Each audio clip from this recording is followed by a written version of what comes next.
আজ থেকে প্রায় 7 দিন আগে এক নাবালিকাকে ধর্ষণের ঘটনা ঘটেছিল।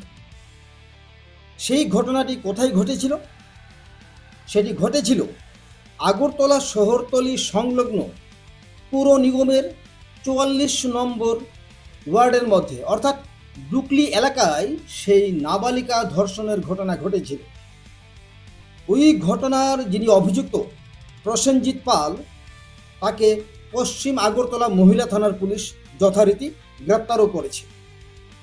আজ 26 মে তারিখ এলাকার মা বোনেরা একত্রিত হয়ে এলাকার যিনি বিধায়ক রামপ্রসাদ পাল এবং এডিনগর থানার যিনি ওসি, তাদের সাথে যৌথভাবে আলোচনা করেছেন এবং তাদের একটাই দাবি, অভিযুক্ত প্রসেনজিৎ পালকে যেন যাবজ্জীবন কারাদণ্ড দেওয়া হয়, অর্থাৎ কঠোর থেকে কঠোরতম শাস্তি যেন সেই অভিযুক্তকে মানে প্রসেনজিৎ পালকে প্রদান করা হয়।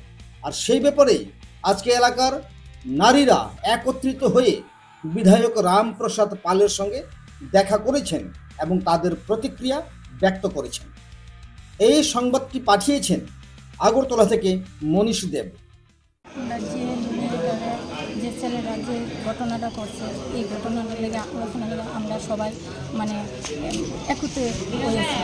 আর আমরা এমএলএর দ্বারা এই দাবিটা নিয়ে দাঁড়াইছি সবাই মেয়ের পাশে, যেমন হের কঠোর শাস্তি হয়, এটাই আমরা দাবি।